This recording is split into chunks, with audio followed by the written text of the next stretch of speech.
On l'appelait le fantôme de la place Vendôme. Si vous vous baladiez la nuit dans le premier arrondissement à la fin du 19e siècle, vous aviez de grandes chances de croiser une étrange silhouette entièrement voilée de noir en train de promener ses chiens à des heures où même les boulangers font encore dodo. Et ce spectre, c'était Virginia Oldoeni, la comtesse de Castiglione, qui avait été sacrée la plus belle femme d'Europe.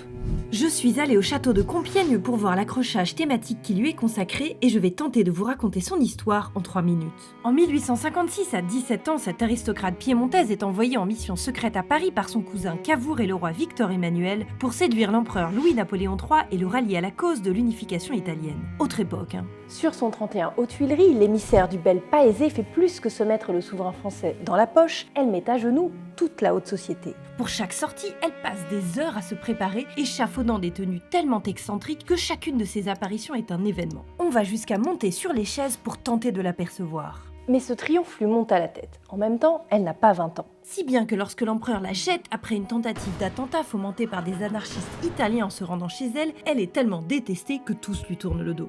Mais ce qui la blesse le plus, ce n'est pas la rupture, c'est de devoir renoncer à ce rôle d'éminence grise qui l'avait tant stimulée. La politique, à l'époque, est hélas une affaire d'hommes. Dégoûtée de ce chapitre, Vénus rentre dans son Olympe et s'exile en Italie, avant de revenir à Paris, mais pour s'enfermer comme une ermite. La vie qu'elle va mener à partir de ce moment est tellement mystérieuse qu'il reste encore aujourd'hui beaucoup de zones d'ombre. Elle spécule en bourse, elle prend des amants à qui elle emprunte de larges sommes qu'elle ne rend jamais, écrit des kilomètres de lettres et snob tous les bals. Sauf un où elle arrive avec une somptueuse tenue à l'antique, excepté que le lendemain, la presse reporte qu'elle était quasi nue et le scandale devient tel qu'elle est obligée de se justifier jusqu'en Italie. Furieuse, la comtesse décide alors pour se venger de troller une soirée de bienfaisance dont elle fait la tête d'affiche et apparaît non pas à poil comme tout le monde l'attend, mais couverte des pieds à la tête en robe de bure. À mesure que les années défilent, la comtesse se barricade de plus en plus. Mais en parallèle, elle échafaude tout un royaume dans l'intimité de la chambre photographique où elle va faire réaliser avec la complicité de Pierre-Louis Pierson des centaines de portraits incroyables de modernité qu'elle met en scène en véritable artiste, sorte de Cindy Sherman avant l'heure. Le monde l'a déçue ? Très bien, elle s'en construit un autre sur Collodion.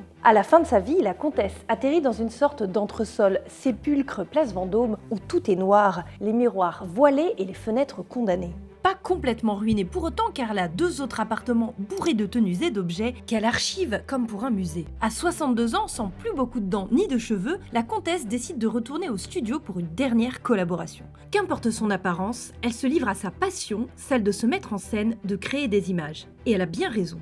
Elle décède alors qu'elle est en train de construire un projet de monographie pour l'exposition universelle. Le titre de l'exposition, La plus belle femme du siècle.